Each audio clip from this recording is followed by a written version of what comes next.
You actually talked about that in next episode. Let me start that just section. Yeah. Just going to do that. So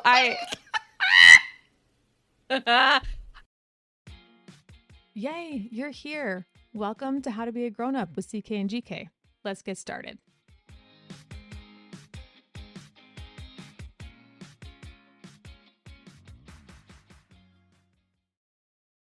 Hi, everyone. I'm Caitlin.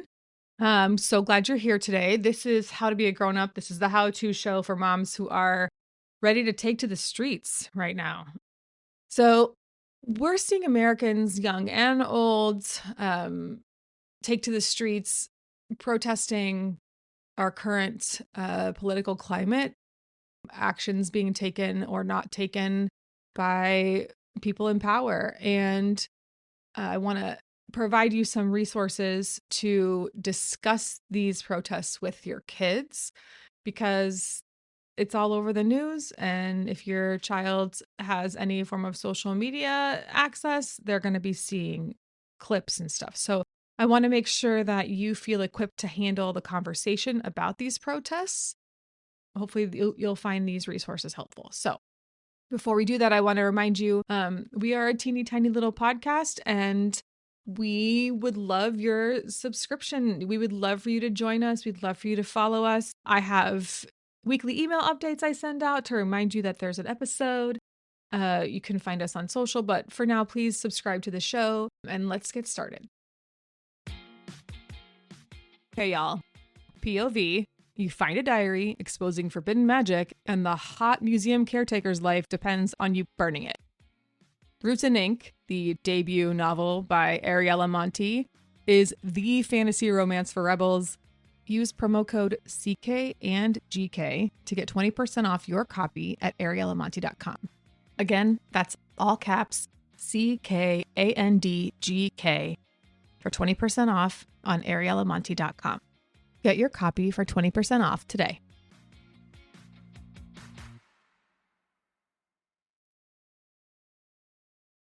So my goal for this episode, it's similar to the one that I had last week when I was talking about family politics. We're modeling our values, right? Respect, boundaries, standing up for what you believe in.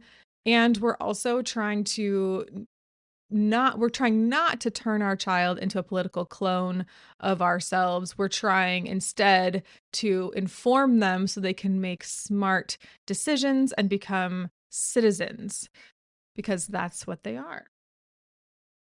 That said, I am not here to tell you what actions to take.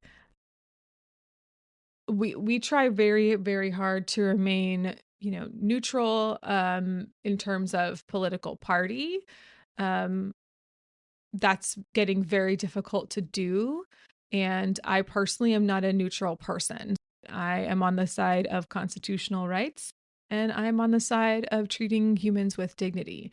That said, I am here to provide you with practical, actionable advice for dealing with whatever life throws at you. And right now, with protests taking place all over the country, perhaps even on your block, there's a high probability that your child is going to ask you about them.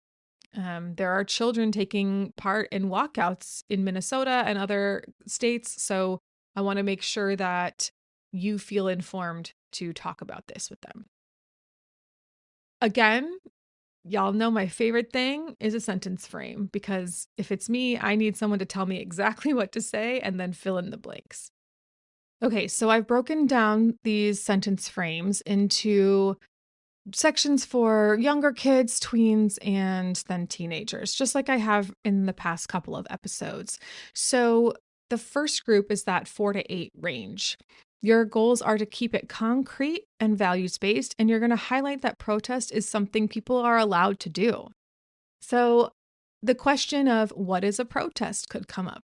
Your response is, a protest is when people get together to say, we think something is unfair and we want leaders to change it. When they see crowds or police on TV, you're going to say, those people are using their voices to tell leaders how they feel. Sometimes it can look loud or intense, but most people are there because they care a lot about making things fair. If they ask, is it dangerous? Because they might. And this is a difficult question right now.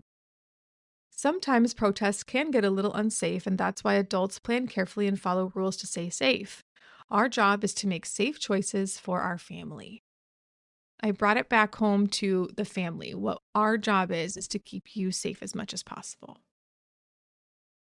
For that tween group, that 9 to 12 range, which is such a hard range. I'm in it right now and they understand so much, but there's still a lot that you want to, maybe not expose them to. So the goal there is to add some nuance without catastrophizing. You don't want to add additional anxiety into what's going on.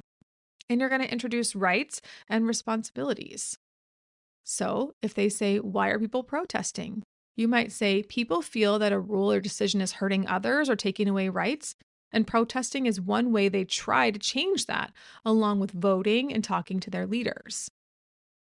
When they ask about safety and risk, you can say, most protests are peaceful, but any big crowd can be unpredictable, and adults who go to protests often plan how to stay safe and look out for each other. And that's not a lie right now, right? We're seeing lots of people who are posting information about how to stay safe and what precautions you can take if you do take yourself out to the streets.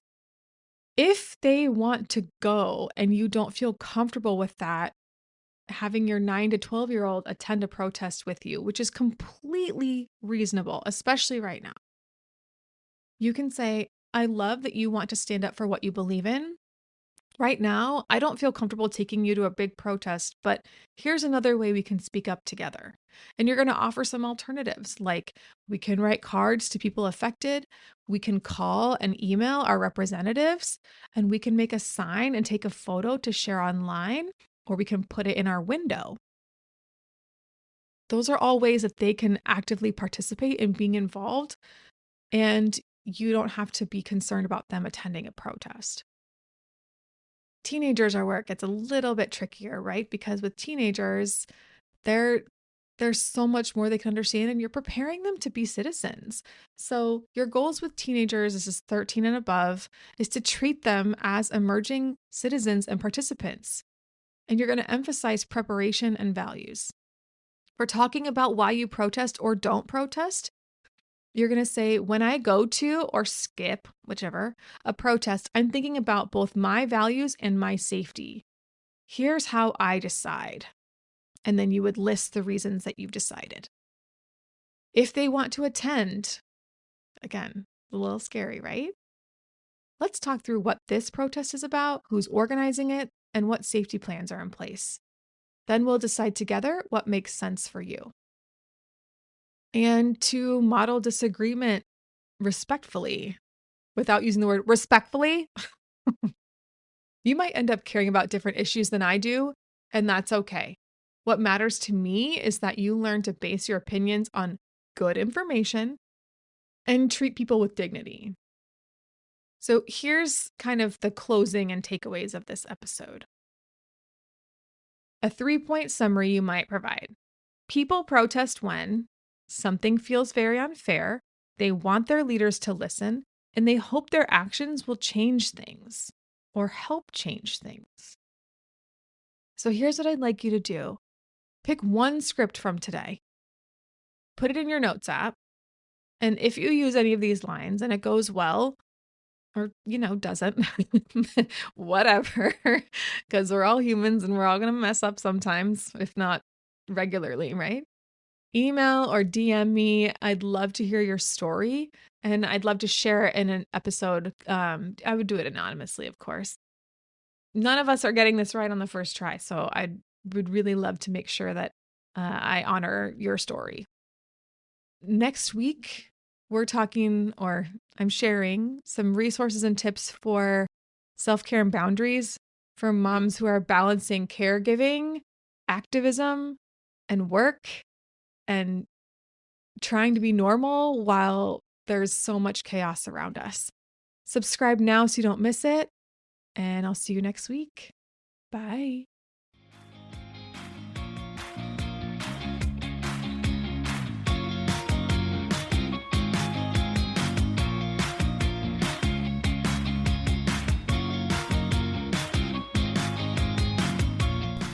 Hey friends, thanks for listening to the CK and GK podcast. find us at CK and GK Podcast on Instagram and Twitter, and rate, review, and subscribe on Apple Podcasts, Spotify, Good Pods, or anywhere else that you pod. See you next time.